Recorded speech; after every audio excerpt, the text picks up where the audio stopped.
దేవుని పరలోక ప్రపంచ క్రైస్తవ పరిశుద్ధుని బిడ్డలారా, మొదటి యోహాను 2వ అధ్యాయం 16లో చూసుకున్నప్పుడు దేవుడు కొన్ని విషయాలు బలంగా చెప్తూ ఉన్నారు. ఈ లోకమునైనను లోకములో ఉన్న వాటినైనను ప్రేమింపుకుడి. ఈ లోకమునైనను లోకములో ఉన్న వాటినైనను ప్రేమింపుకుడి. ఎందుకు ప్రేమించకూడదు అంటాం మనము ప్రేమించటానికి బద్ధులమై ఉన్నాం కదా. కాబట్టి చెప్తున్నాడు, ఈ లోకంలో ఏమున్నాయంటే నేత్రాశ ఉంది, 2 శరీరాశ ఉంది, 3 జీవపుడము ఉంది. మొదటిది శరీరాశ. ఈ శరీరాశ ఎలాగుంటుంది అంటే,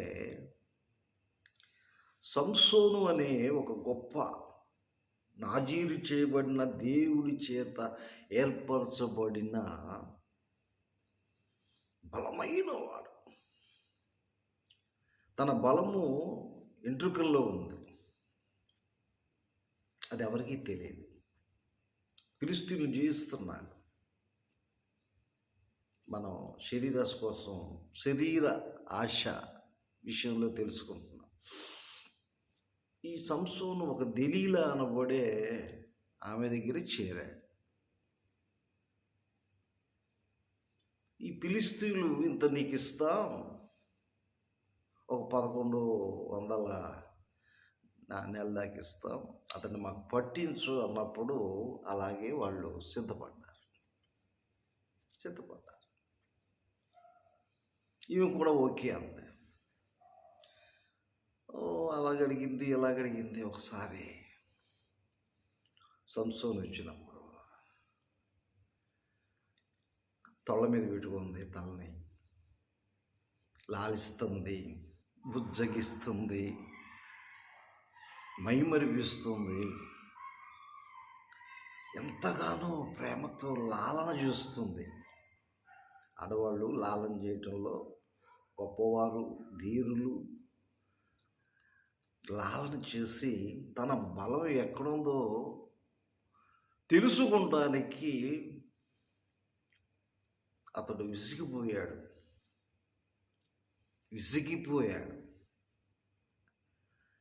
తన బలాన్ని ఎక్కడుందో చెప్పేస్తున్నాడు.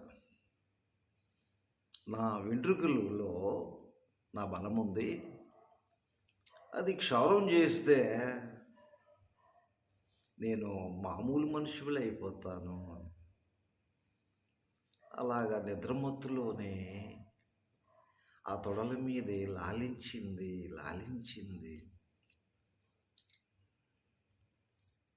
అతన్ని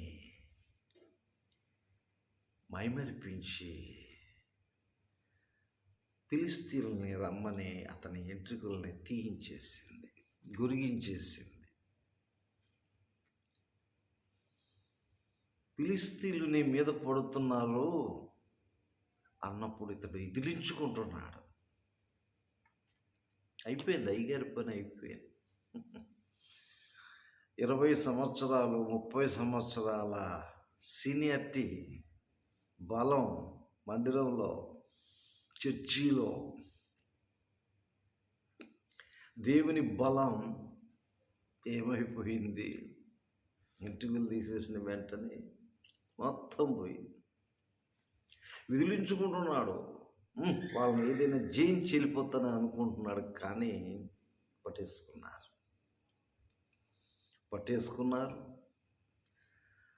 మొత్తం ఆ యొక్క గొలుసులు కప్పేశారు. ముందుగా 2 కళ్ళు వీకేశారు.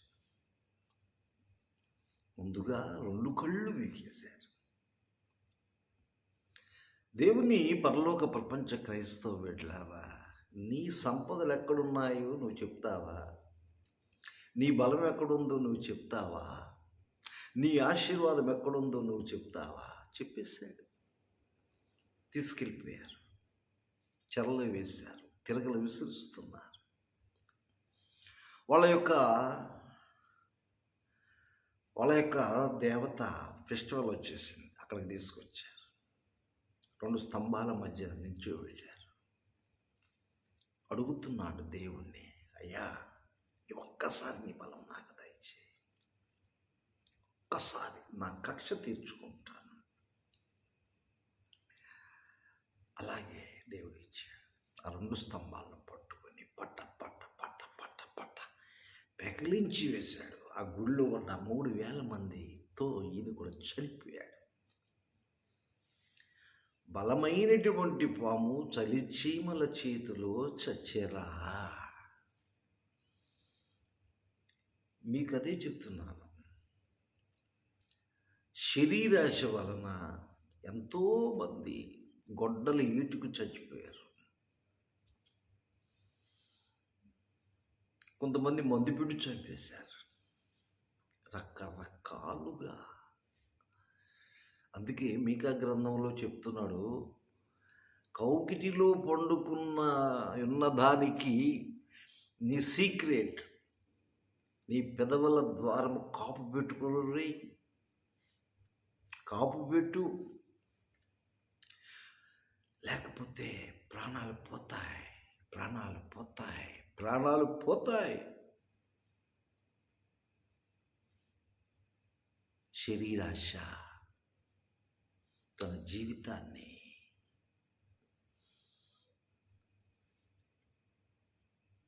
నాశనం చేసేసింది. అందుకే అంటున్నాడు, ఈ లోకములో ఉన్న వాటిని నన్ను ప్రేమిస్తున్నావేమో. శరీరాశ సంసోనుని చంపేసింది. దెలీలా అనబడే స్త్రీతో అతని యొక్క జీవితం ముగిసిపోయింది, అయిపోయింది. రెండవది నేత్రాశ. అహబ్బు అనే ఒక రాజుకి మంచి ఒక తోట, మంచి తోట ఒకటి కనపడింది.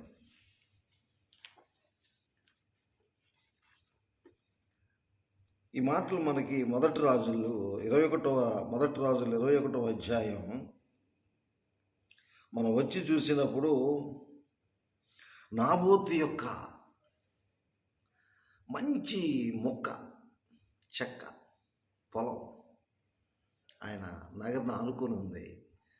నాబోతుని అడుగుతున్నాడు రాజుగా, అయ్యా నువ్వు అది నాకు ఇస్తే నేను మరలా దాని బదులు ఎక్కడో చోట ఇస్తాను. అమ్మో అది నా పిత్రార్జితం, నేను ఇవ్వను. నేత్రాశ.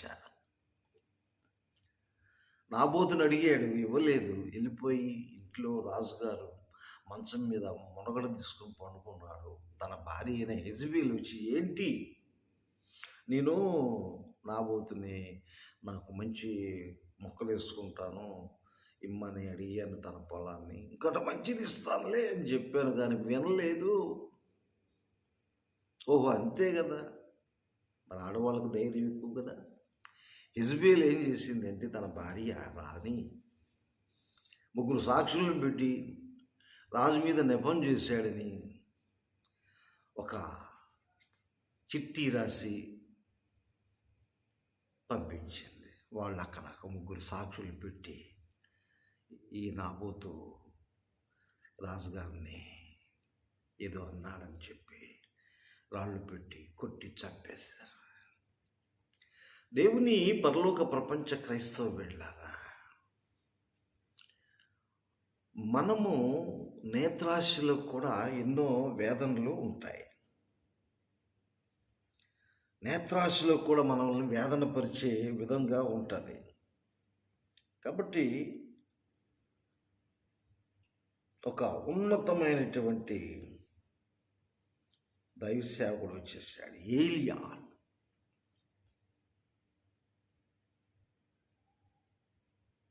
ఏలియా వచ్చేసాడు. దేవుడు ఏలియాని పంపించాడు. మరి నీతిమంతుడు చచ్చిపోయాడు కదా. అహాబు దగ్గరికి, రాబాయ్ నువ్వు చేసిన పని ఏంటి, బోల్డ్ అంత ఉంది నీకు. ఏందిరా ఈ పని?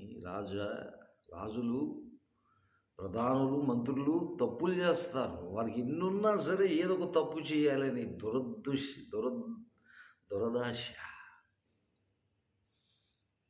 ఏదో ఒకటి చేసి తప్పిదమైపోయి చనిపోవాలి అనే వాళ్ళకున్న కోరికలు. అలాగెంతోమంది నాశనం అయిపోతున్నారు. దేవుని పరలోక ప్రపంచ క్రైస్తవ బిడ్డలారా, ఏలియా వచ్చేసి చెప్పేస్తున్నాడు,